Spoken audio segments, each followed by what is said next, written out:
Salah satu daripada keimanan kita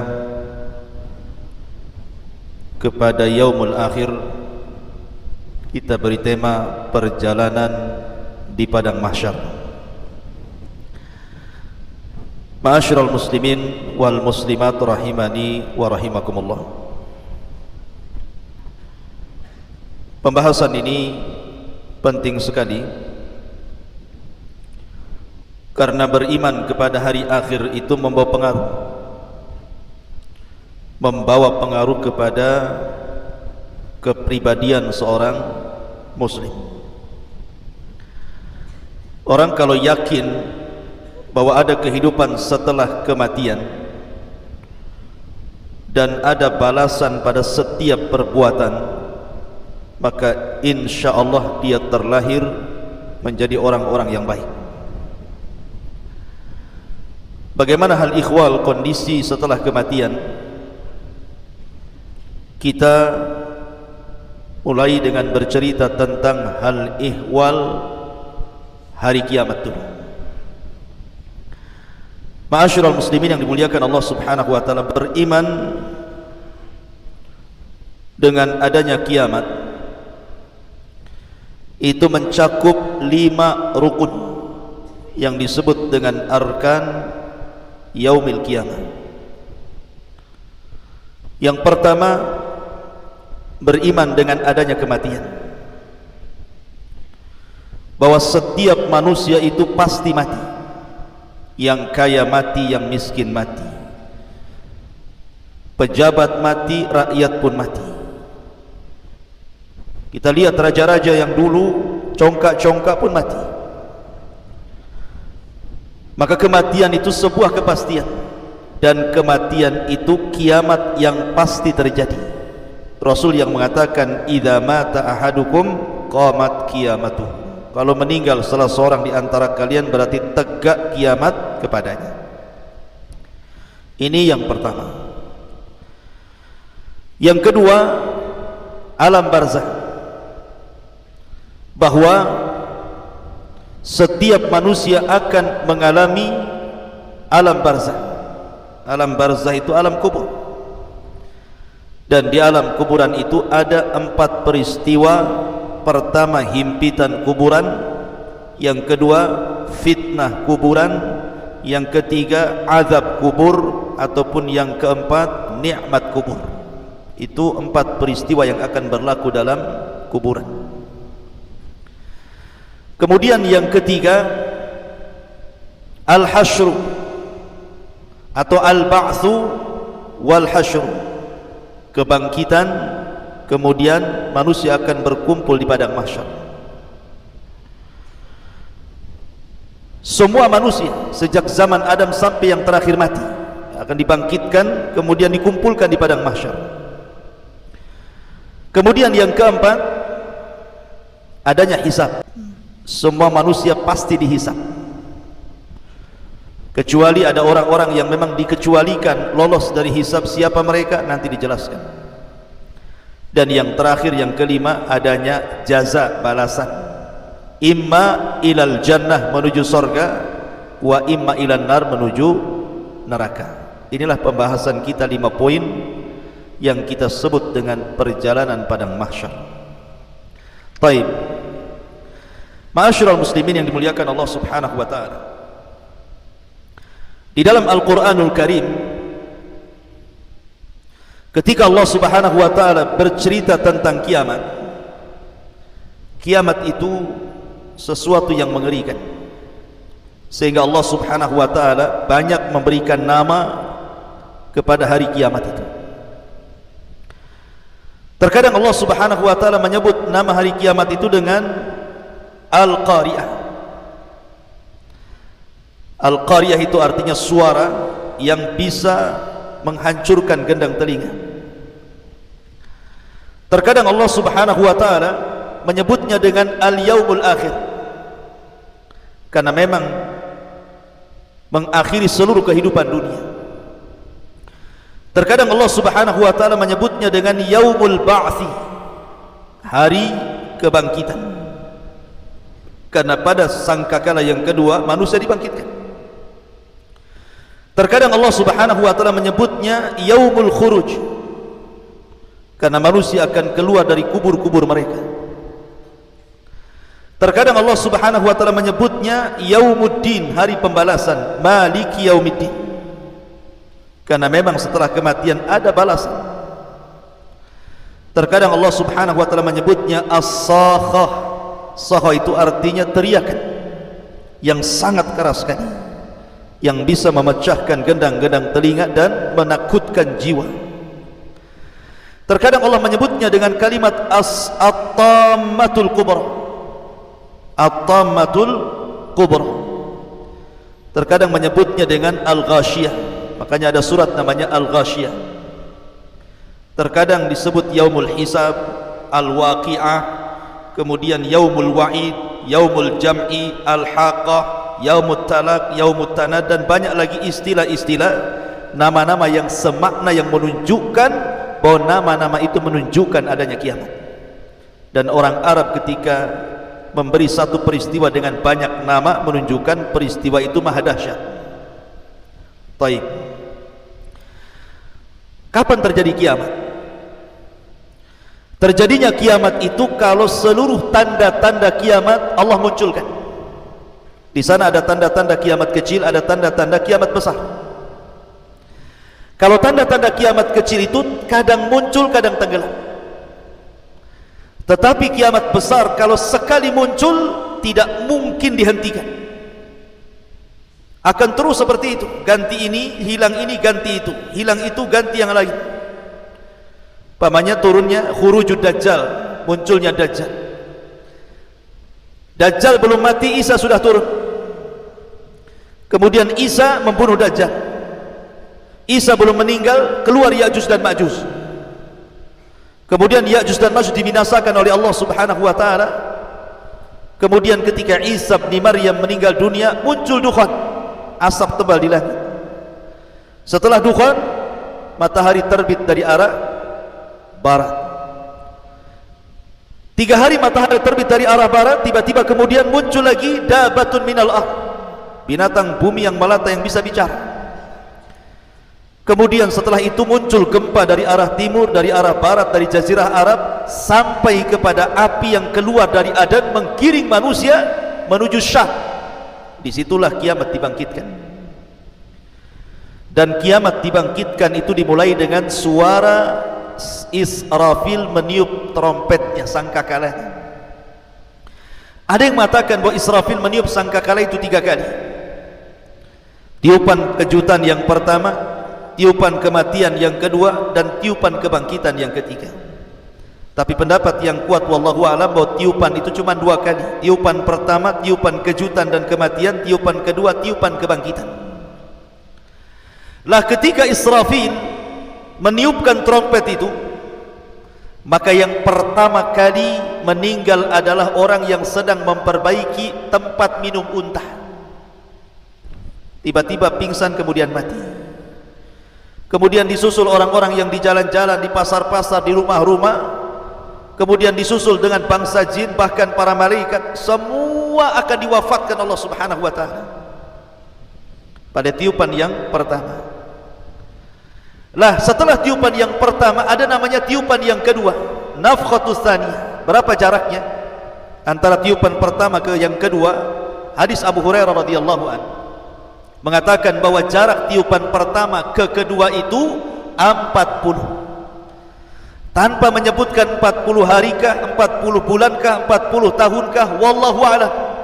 Tapi dari tiupan pertama ke tiupan kedua itulah terjadi kehancuran alam semesta, di mana Allah Subhanahu wa taala menggempakan bumi idza zulzilatil ardu zilzalaha.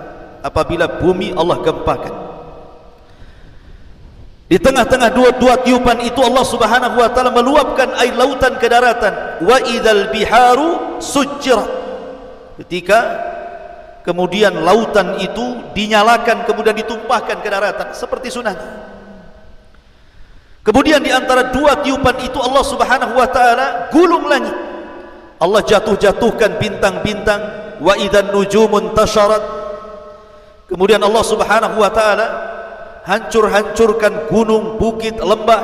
sehingga alam semesta betul-betul hancur sehancur-hancurnya. Ketika itu tidak ada manusia, tidak ada jin, tidak ada malaikat. Di sini Allah Subhanahu wa taala berfirman, "Limanil mulkul yaum." Limanil mulkul yaum. Kalian tahu kekuasaan ini milik siapa? Tidak ada yang jawab. Karena tidak ada makhluk yang berakal yang hidup. Maka Allah jawab sendiri, "Lillahil wahidil qahhar." Kekuasaan itu milik yang satu, yang maha perkasa, Allah Subhanahu wa taala. Bayangkan ikhwatu fiddin, manusia yang sekarang hidup di permukaan bumi anggaplah 7-8 miliar satu dunia itu.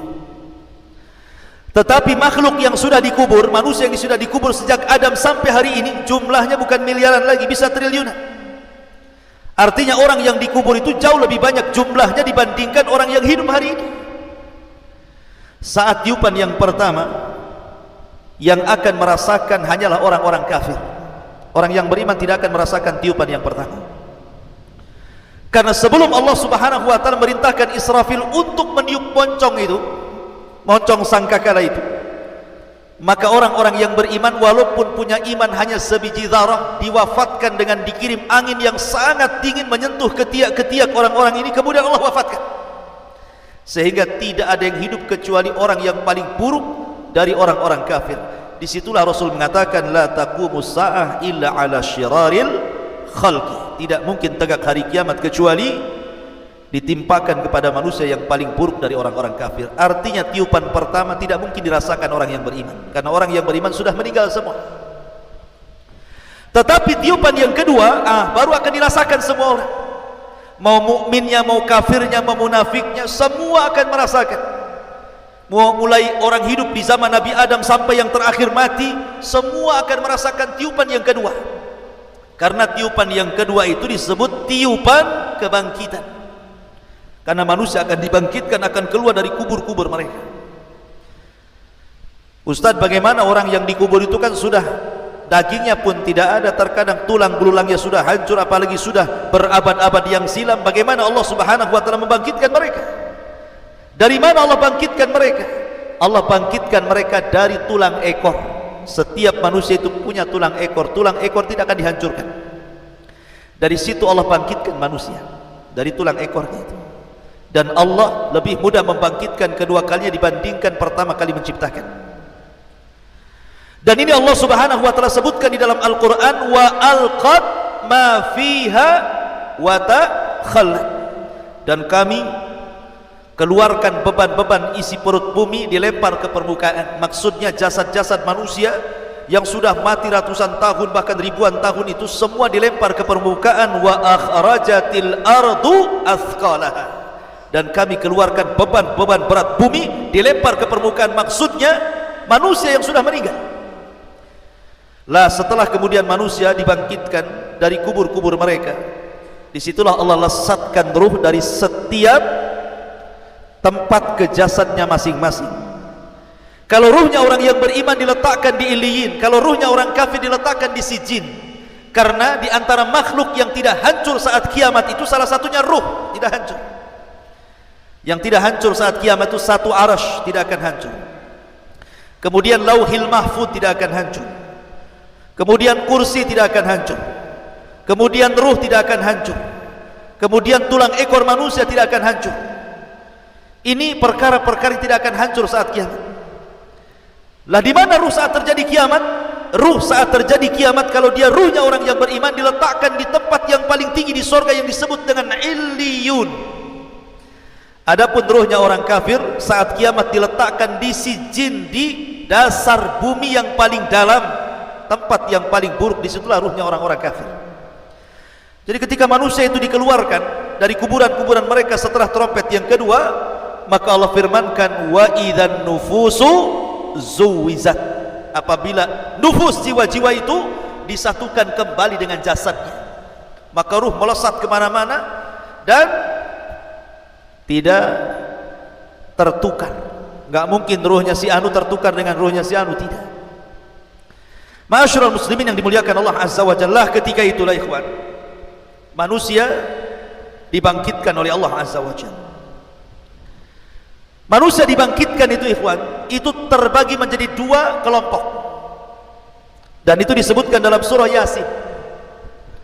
Kelompok yang pertama, kelompok orang-orang kafir, munafik, maka mereka akan mengatakan, ya wailana man ba'athana mim marqadina, duhai celaka kami, siapa yang membangunkan kami dari tidur-tidur kami ini. Kelompok yang kedua yang merasa senang ketika dibangkitkan, mereka mengatakan, hadza ma wa'adar rahman wa sadaqal mursalun. Inilah janji Allah Subhanahu wa taala kepada kita dan benarlah ucapan para rasul itu. Maka di sini manusia akan menjadi dua kelompok. Adapun orang-orang yang beriman, maka mereka difirmankan Allah Subhanahu wa taala, walladzina amanu wattaba'athum dzurriyyatuhum biimanin alhaqna bihim dzurriyyatuhum. Dan orang-orang yang beriman kemudian diikuti keimanannya dengan keluarganya, maka mereka akan dikumpulkan di situ. Mereka tenang. Tetapi ada orang-orang yang mereka tidak beriman, apa yang terjadi? Yauma yafirrul mar'u min akhi wa ummihi wa abi wa sahibatihi wa bani likulli imri'in yauma idzin sya'nun yughni. Ada orang yang lari dari saudaranya, dari kawannya, lari anak dari orang tuanya, lari seseorang dari pasangan dan juga anak-anaknya, lari ke sana kemari, tidak ada tujuan. Karena ketika itu fala ansaba bainahum, tidak ada lagi nasab di antara mereka. Jadi orang itu sibuk sendiri-sendiri. Mereka lari ke barat, ke timur, ke utara, ke selatan, bingung mereka mau kemana.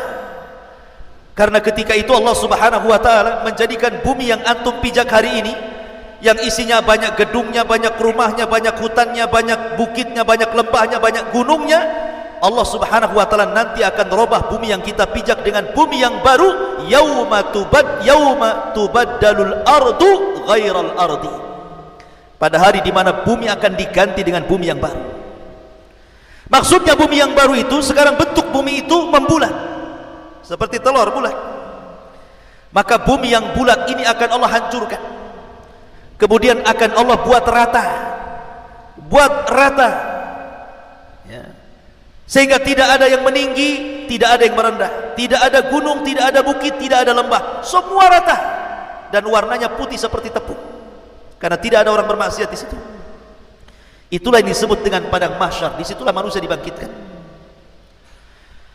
Dan ketika di dunia manusia itu ada hubungan dengan bumi. Antum, saya ini ada hubungan dengan bumi yang disebut dengan gravitasi bumi. Makanya orang kalau keluar angkasa bisa terbang. Kenapa? Karena sudah tidak ada gravitasi lagi.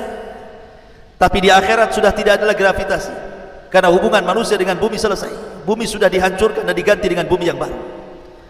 Sehingga kondisi manusia Allah kondisikan seperti dua binatang. Pertama laron, antum tahu laron? Yang kedua al-jarad. Jarad itu artinya belalang. Laron itu berbeda dengan belalang.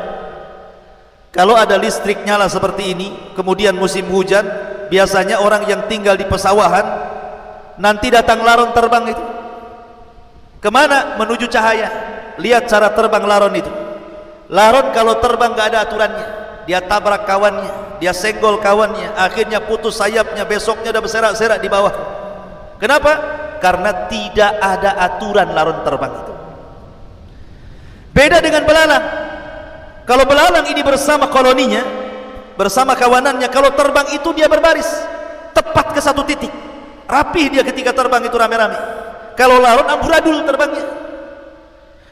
Kenapa Allah Subhanahu wa taala contohkan dengan dua binatang dan dua-duanya bisa terbang? Karena di akhirat bukan seperti di bumi, antum berjalan di bumi. Di akhirat itu terbang ke sana kemari ya. Terbang sana terbang sini gak jelas. Lah ketika Allah mengistilahkan dengan laron, itu Allah sebutkan dalam surah Al-Qari'ah, yauma yakunun nasu kal farashil mabsus. Pada hari itu manusia seperti laron yang berhamburan. Karena ketika awal dibangkitkan, orang-orang kafir ini bingung karena tidak ada maklam, bumi tidak ada alamat lagi. Kalau sekarang antum ke jalan itu masih adalah petunjuk jalan, Nagoya, Jodo, mana Temiang. Ya kan? Nampak tuh tanda-tandanya. Ya kan? Jelas itu ada alamatnya, RT-nya, RW-nya, lurahnya, kecamatannya gitu. Semua ditulis. Tetapi di akhirat itu di padang mahsyar tidak ada ma'lam, tidak ada alamat, tidak ada penunjuk jalan karena sudah tidak ada gedung, tidak ada rumah, tidak ada gunung, tidak ada hutan, semua rata.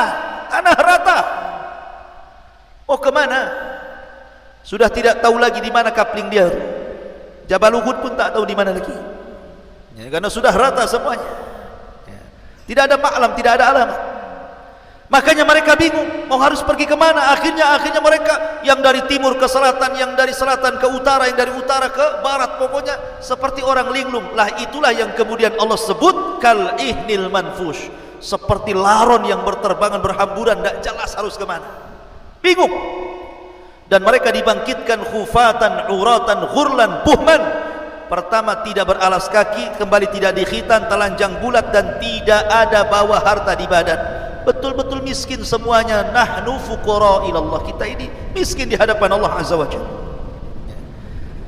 Baru setelah kemudian manusia kesana kemari nggak jelas gitu ya, baru ada panggilan disebutkan dalam surah Toha.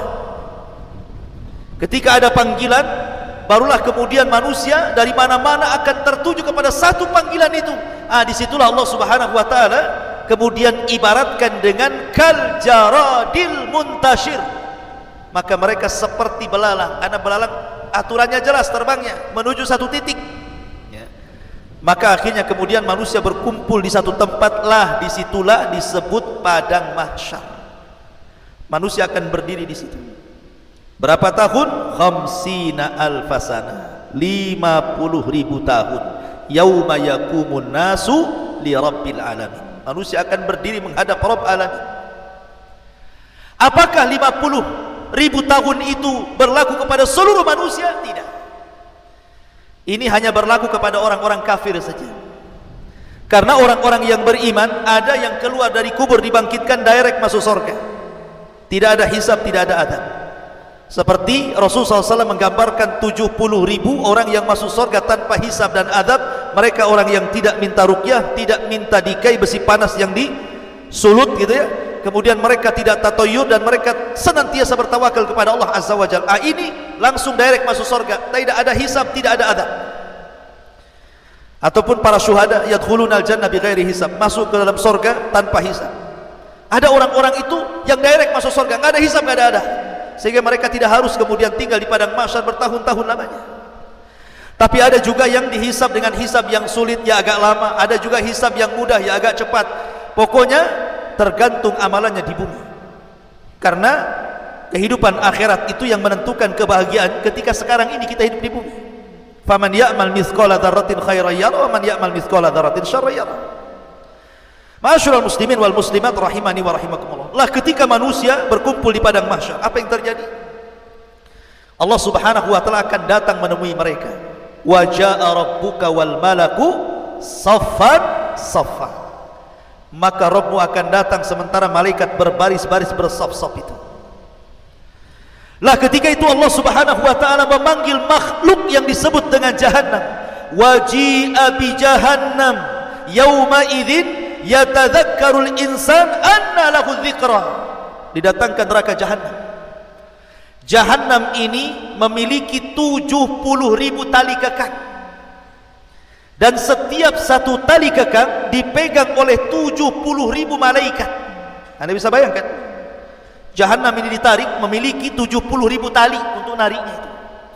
Sementara setiap tali itu ditarik oleh 70.000 malaikat. Besar sekali jahannam itu.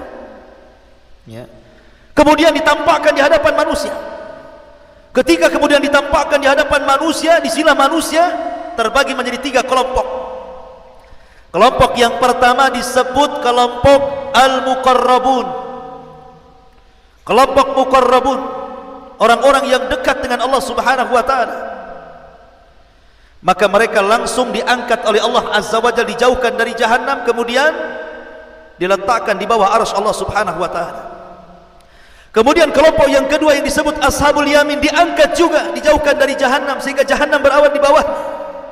Tetapi ada kelompok yang disebut dengan zalimul nafsi. Mereka akan tetap berada di situ, dikitari dan dikelilingi oleh neraka jahanam, naudzubillah. Mereka itulah yang akan merasakan hisab Allah Subhanahu wa taala. Lah ketika jahanam itu sudah dipentang di hadapan manusia, disitulah Allah akan letakkan satu jembatan menuju surga yang disebut dengan as-sirat. Makanya ulama akidah ketika memberikan makna sirat itu jisrun mamdudun fauqa jahannam, sebuah jembatan yang diletakkan di tengah-tengah jahanam. Jadi kalau orang jatuh dari titian itu langsung nyemplung ke jahanam, 70 tahun baru sampai ke dasarnya. Ma'asyiral muslimin yang dimuliakan Allah Azza wa Jalla, ketika itulah manusia akan ditanya 4 perkara. Nabi SAW bersabda, la tazulu qadama abdin hatta yus'al an arbah, an umrihi fima afna, wa an shababihi fima ablah, wa an ilmihi fima amila fih, wa an malihi min aina iktasabahu wa fima anfaqahu. Sebelum kaki anak Adam bergeser untuk naik ke titian itu, maka belum lagi diangkat kakinya, ditanya 4 perkara. Pertama, umur, kemana kau habiskan? Kedua, masa muda, kemana kau lampiaskan? Ketiga, ilmu, sudahkah kau amalkan? Keempat, harta, dari mana kau dapat, kemana kau belanjakan? Semua akan ditanya. Ma'asyiral muslimin yang dimuliakan Allah Azza wa Jalla, di sini ada proses hisab yang cukup melelahkan, cukup panjang. Di antaranya manusia akan diterbangkan catatan-catatan amalnya. Ada catatan umum, setiap para nabi punya catatan dengan kaumnya. Dan ada catatan masing-masing, semana kita ini punya catatan sampai ada namanya hadis bitaqah. Orang membawa di hadapan Allah 99 catatan, kata Allah, bentangkan catatanmu. Dibentangkan baru 1, rupanya kesalahannya catatannya sejauh mata memandang. Antum tahu kalau antum masuk ke sebuah minimarket, kemudian antum belanja semua satu minimarket itu, kemudian keluar struknya, kertasnya itu, belanjanya 1, 2, 3, sejauh mata memandang. Nah, itulah amal buruknya. Ini detik ini, jam ini, hari ini saya berbuat ini detik ini, jam ini, tahun ini, semua sampai sejauh mata memandang, semua kesalahannya. Sehingga Allah mengatakan, periksa, adakah malaikat saya salah tulis? Dia mengatakan, tidak ya Rabb, semua ini betul. Kenapa? Karena nanti di akhirat itu salah satu keunggulannya, manusia akan dikembalikan hafalannya. Kalau di bumi ini, kadang-kadang apa yang antum perbuat 1 bulan, 1 tahun yang lalu sudah lupa. Kalau antum pernah gampar orang itu, kalau antum pernah ngutang orang, ngambil barang orang, udah lupa. Tapi di akhirat nanti semua diingatkan. Nggak akan ada yang tersisa dari sebuah maksiat kecuali ditampakkan. Begitulah hisab. Adapun orang-orang ketika ini catatan itu diterbangkan, kemudian Allah menyuruh untuk mengambilnya, ada orang-orang yang mengambil dengan tangan kanan, sehingga dengan bangganya dia mengatakan, ha umuqra'u kitabiyah. Oh, lihat catatanku, baca, karena dia senang, isinya pasti kebaikan. Ha umuqra'u kitabiyah.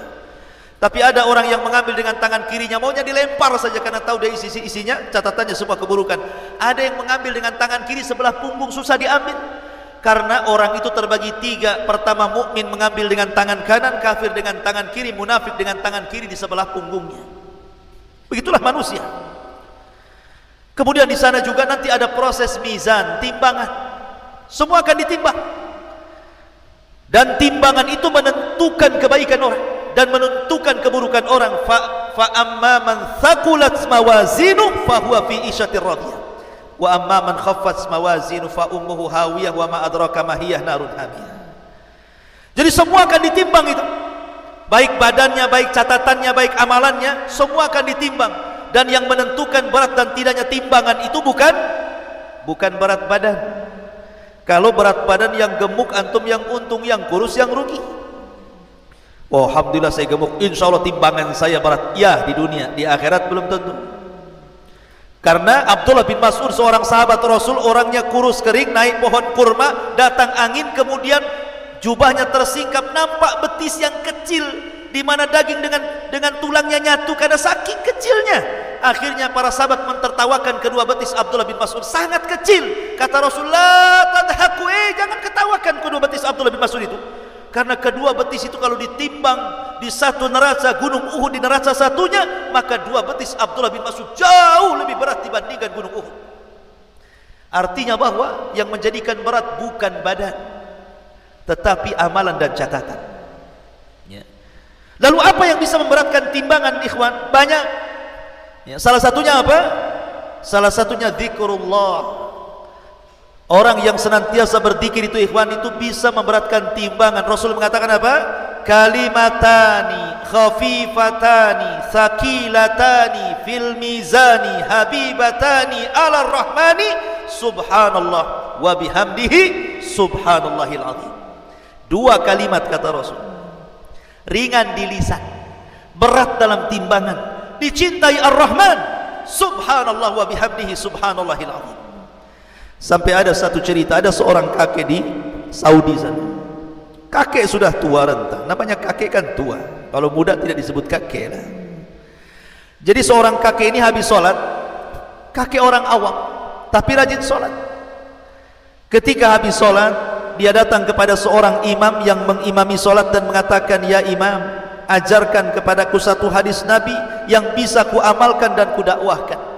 Imamnya terperanjat, kok tumben-tumben ada jamaah sholat tanya soal agama. Akhirnya imam pun menjawab dengan hafalannya. Dia teringat dengan hadis tadi. Oh iya, aku teringat Nabi SAW bersabda, kalimatani, dua kalimat, khafifatani, keduanya ringan, thaqilatani fil mizani, tapi berat dalam timbangan, habibatani ala rahman, dicintai ar-Rahman Allah, subhanallah wa bihamdihi subhanallahil azim. Wah, senang kakek ini dapat hadis ini. Pulang dia dari masjid, ketemu orang di jalan, hei sini, saya akan bacakan sabda Nabi, kalimatani khafifatani ala lisani thaqilatani fil mizani habibatani ila rahman subhanallah wa bihamdi subhanallah. Sudah. Ketemu orang lagi, dibacakan lagi, ketemu orang lagi, dibacakan lagi, sampai di rumah dikumpulkan keluarganya, dengarkan keluargaku, Rasul bersabda, disebutkan hadis tadi. Pokoknya masuk pasar disebutkan hadis ini, setiap ketemu orang disebutkan, tidak ada satu orang yang ditemui kecuali dibacakan hadis ini. Sampai akhirnya kemudian dia pun sakit, kemudian koma 5 hari. Ketika koma ini, ketika di hari kelima dia siuman, yang pertama kali dipanggil bukan keluarganya, aina dokter, di mana dokter? Kenapa? Karena hanya dia yang belum dibacakan hadis ini. Ketika siuman, aina dokter, di mana dokter? Katanya. Keluarganya senang, panggil dokter, dokter, kakek saya siuman. Dokternya datang, dipegang tangannya, ya dokter, Nabi bersabda, kalimatani khafifatani ala lisani thaqilatani fil mizani habibatani ala rahmani subhanallah wa bihamdihi subhanallahil azim.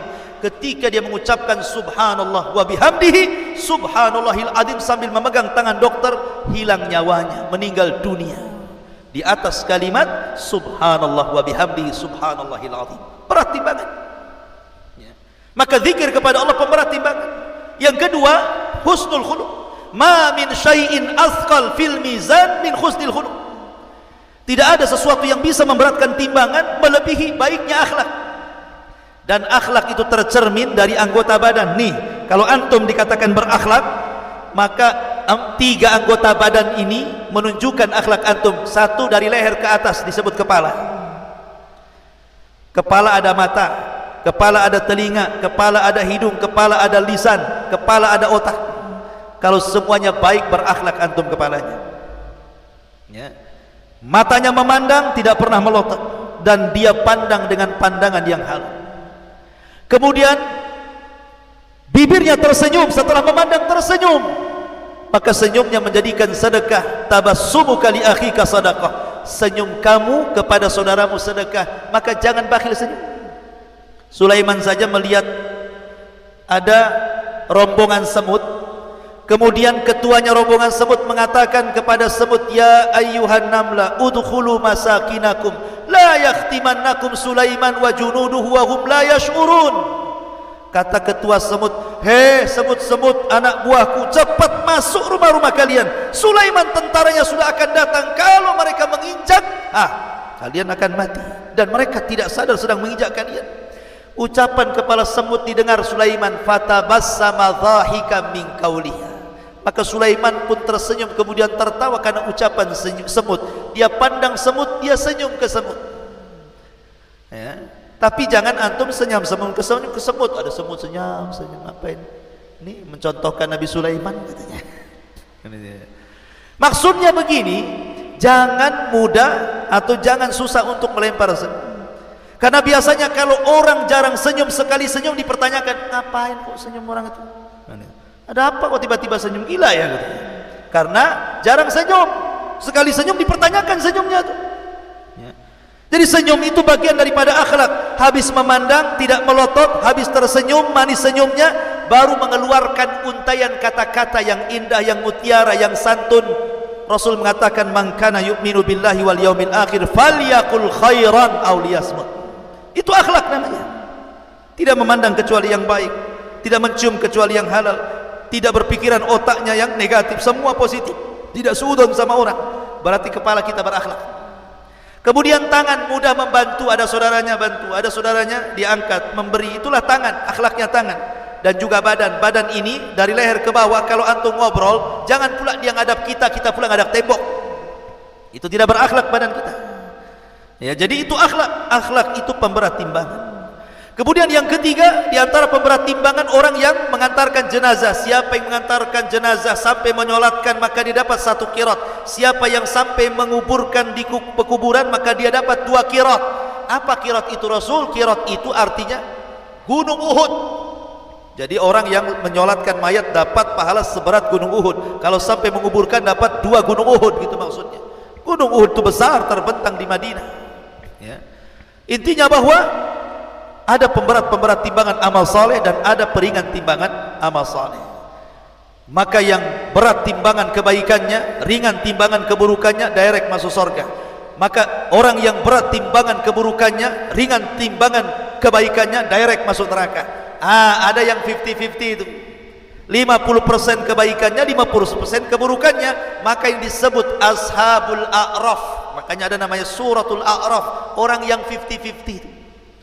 Mereka orang yang terakhir dihisab, tetapi ujung-ujungnya masuk surga karena syafaat. Ma'asyiral muslimin, para santri, ikhwan dan akhwat yang dimuliakan Allah Subhanahu wa taala. Kembali ke padang mahsyar. Ini proses hisab namanya. Jadi manusia itu, ikhwan, coba perhatikan, jangan ribut. Perhatikan dulu. Jangan ngadap sana, sini ngadap sini. Itu siapa itu? Ngadap sini. Antum ustadznya di mana? Ya. Jadi kondisi padang mahsyar itu, manusia akan dibangkitkan di padang mahsyar. Padang mahsyar ini, ikhwan, adalah padang yang sangat luas.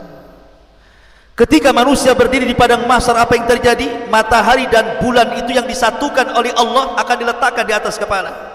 Makanya saat kiamat yang tidak jatuh itu cuma matahari dan bulan.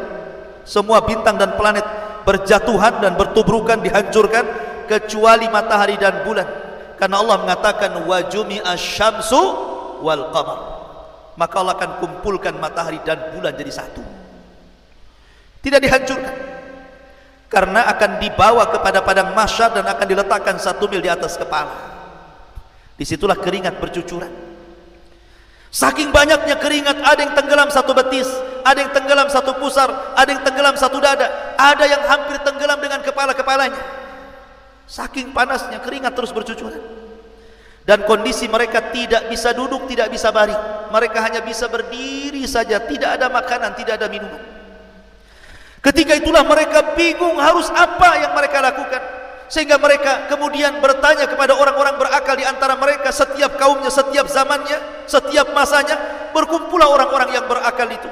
Kemudian mereka mengatakan, kenapa kita tidak datang kepada Nuh alaihi salatu wassalam? Cobalah kita minta syafaat. Rupanya mereka datang ke Nuh dan mengatakan, Nuh, awalnya kepada Nabi Adam dulu.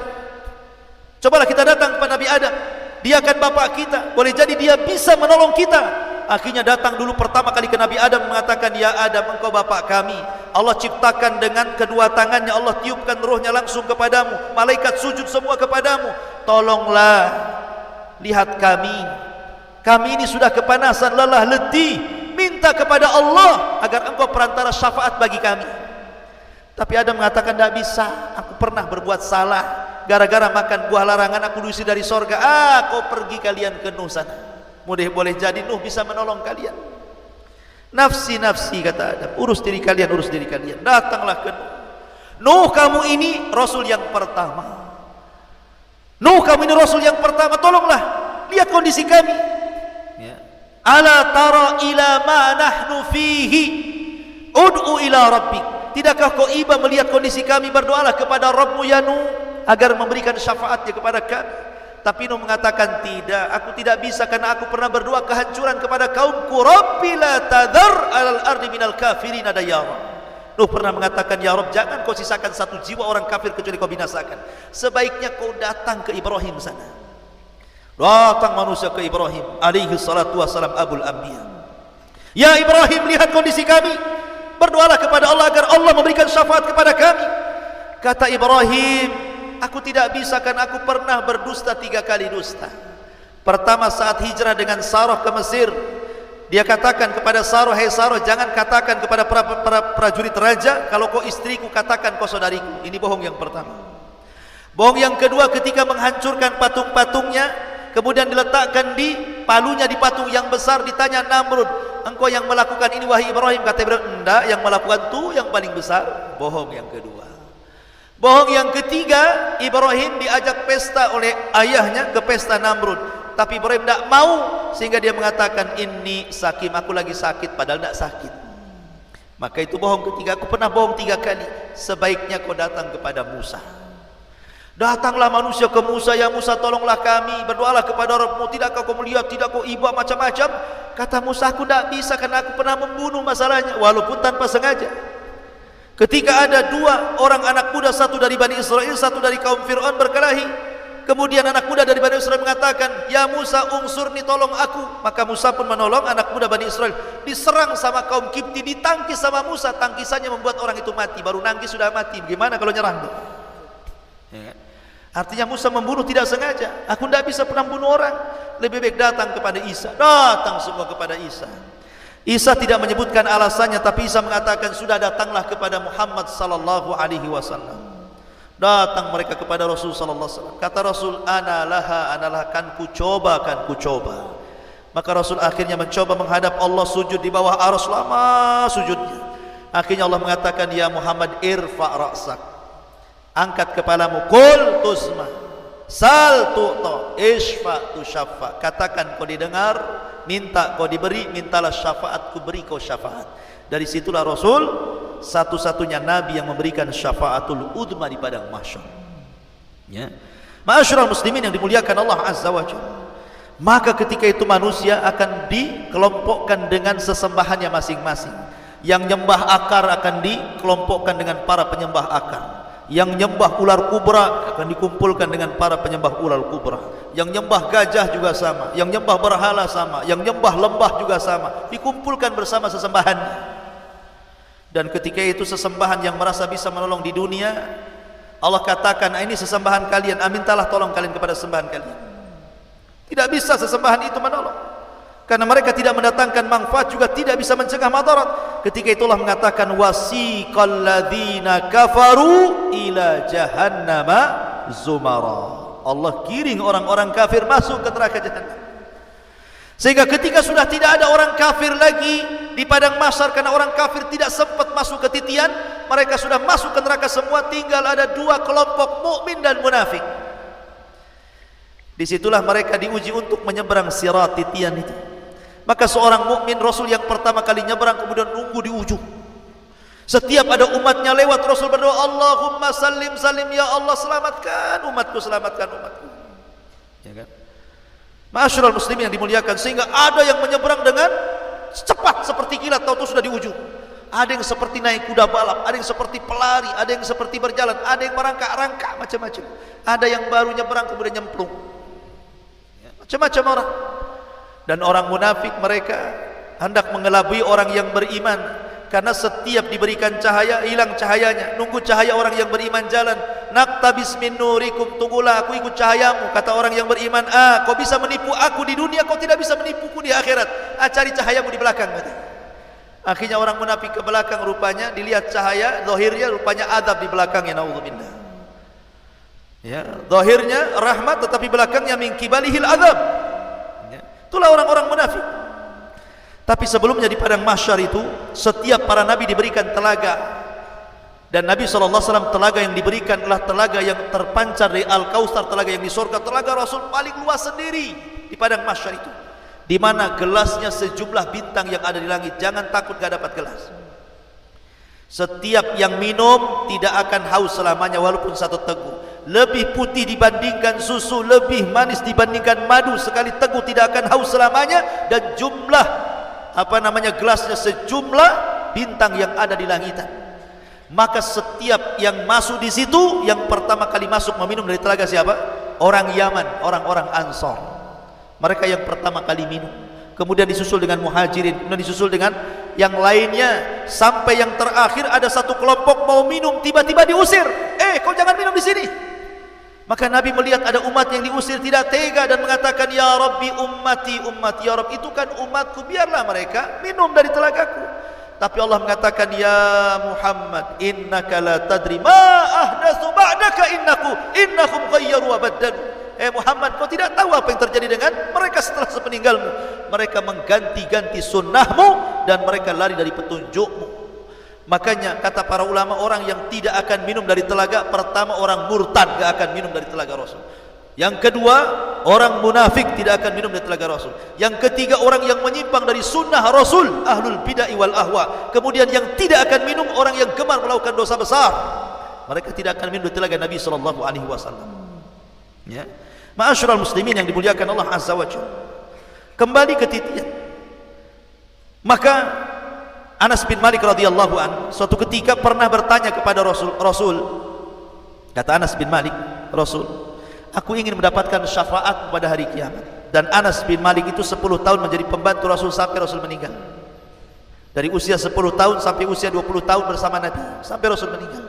Sehingga Rasul sayang dengan Anas bin Malik karena pembantunya. Kata Anas, ya Rasul, aku minta syafaat pada hari kiamat.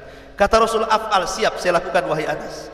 Kata Anas bin Malik radhiyallahu anhu, ya Rasulullah, kalau seandainya saya sudah berada di padang mahsyar dan ingin mencari syafaat darimu, aina ajiduka yaumal qiyamah, di mana aku dapati kau pada hari kiamat?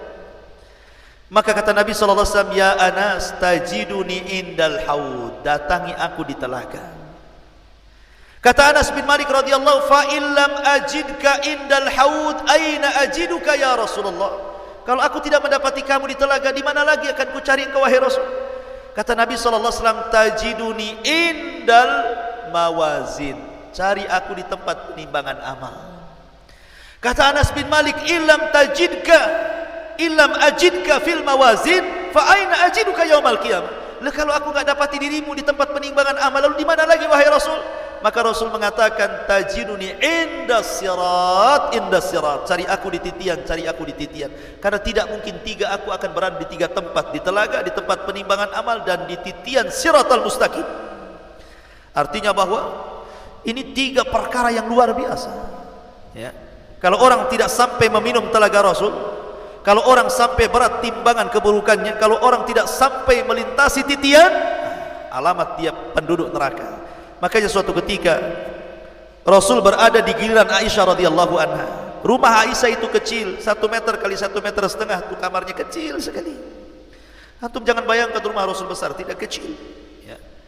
Kemudian Nabi SAW tidur di paha Aisyah radhiyallahu anha, dijadikan bantalnya. Aisyah lihat suaminya sedang tertidur, tiba-tiba menangis. Rupanya tetesan air matanya netes mengenai pipi Nabi. Terperanjatlah Nabi bangun. Tiba-tiba kemudian duduk di pandangnya Aisyah dan mengatakan, ya Aisyah, lima tabki wa lima dumu, kenapa kau menangis dan apa itu air mata yang kau teteskan itu? Kata Aisyah radhiyallahu anha, ya Rasulullah, tadhakkartu yaumal qiyamah. Rasul, aku teringat dengan hari kiamat. Hal tadhkuru bi ahlika yaumul qiyamah? Apakah kau akan ingat keluargamu wahai Rasul pada hari kiamat? Apakah kau akan ingat aku pada hari kiamat wahai Rasul? Kata Nabi SAW, amma fi thalathati mawatin fala yadhkur ahadun ahada. Adapun di 3 tempat wahai Aisyah, orang enggak akan ingat siapapun kecuali dirinya. Kemudian Rasul mengatakan, inda sirat, ketika menyeberangi titian siratal mustaqim, orang enggak akan ingat siapapun. Yang ingat bagaimana dia menyeberang, jangan sampai jatuh. Yang kedua, indal mawazin, ketika penimbangan amal tidak akan ingat siapapun, karena dia akan takut kalau seandainya amal keburukannya lebih berat dibandingkan amal kebaikannya. Dia teringat itu terus sehingga tidak ingat dia siapapun. Yang ketiga, inda tatayyur as-suhuf, ketika lembaran diterbang-terbangkan. Ketika itu dia berpikir, apakah tangan kananku yang mengambil ataukah tangan kiri? Ya. Di 3 tempat kata Rasul, orang tidak akan ingat siapapun kecuali dirinya. Ya kan? Artinya ma'asyiral muslimin, santri ikhwan dan akhwat yang dimuliakan Allah Subhanahu wa taala, bahwa kondisi padang mahsyar itu menakutkan. Sangat menakutkan. Maka antum jangan kemudian berleha-leha di dunia ini. Antum kira setelah kematian itu beristirahat, tidak. Kadang ada orang aneh ngantar jenazah ke kuburan, ngomongnya gimana? Yuk kita antar jenazah ini ke tempat peristirahatan yang terakhir. Kalimat ini bukan hanya keliru tapi salah. Kenapa? Karena orang dikubur bukan beristirahat. Enak saja orang kubur istirahat. Orang masuk kuburan tentu ditanyai apa yang sudah dikerjakan di bumi, bukan untuk beristirahat. Makanya orang kadang-kadang untuk mengakhiri hidup susah di dunia, makan racun serangga sampai akhirnya mati kutu gitu ya, karena bunuh diri. Orang ini stres, dikiranya dengan mati itu menyelesaikan urusan, justru usahanya jauh lebih besar. Karena orang bunuh diri itu dikekalkan di neraka, maksudnya dilamakan nerakanya, walaupun dia dikeluarkan kalau dia seorang mukmin. Ma'asyiral muslimin yang dimuliakan Allah Azza wa Jalla, intinya bahwa kehidupan padang mahsyar ini luar biasa. Luar biasa. Makanya kenapa kita selalu diingatkan oleh Nabi sallallahu alaihi wasallam, di dunia ini banyak pelajaran. Banyak pelajaran yang bisa mengingatkan kita kepada kehidupan akhirat. Contoh, matahari. Di siang hari ketika kita matahari kemudian terik panas kepada kita, ini sebenarnya kita diingatkan bahwa nanti di akhirat jauh lebih panas. Ya. Kalau sekarang ini matahari ini jauh dari bumi, tetapi Allah letakkan di porosnya. Sebab matahari ini kalau jauh dari porosnya, ini poros matahari, ini bumi umpamanya ya. Ini matahari kalau menjauh dari porosnya beku bumi itu, tapi kalau mendekat dari bumi terbakar bumi itu. Makanya matahari tepat di porosnya. Itulah kuasa Allah Azza wa Jalla, tidak menjauhkan, tidak mendekatkan. Sebab kalau jauh beku, kalau dekat terbakar, ditempatkan di porosnya. Ya. Banyak. Kalau kita melihat api, kalau orang berpikirnya api itu dijadikan tadzkirah kan itu. Allah mengatakan dalam Al-Quran itu, afara'aitumun nar allati turun a antum ansha'tum syajarataha am nahnu munsyi'un nahnu ja'alnaha tadzkiratan, kata Allah kan. Tidakkah kau lihat api yang menyala kalau ada kebakaran? Ya, tidakkah kau perhatikan api-api yang menyala itu? Apakah kami yang menghidupkan atau kalian? Itu semua kami jadikan peringatan bagi kalian. Maksudnya bahwa akan ada api yang jauh lebih besar daripada api dunia, gitu maksudnya. Jadi semua dunia ini sebenarnya bisa dijadikan pelajaran akan ketebalan keimanan kita kepada hari akhir. Cuman kita saja kadang-kadang tidak peka, ya kan? Makanya sudah nyantai saja. Nah, jadi ini diantara pembahasan kita perjalanan di padang mahsyar. Banyak pembahasan. Cuman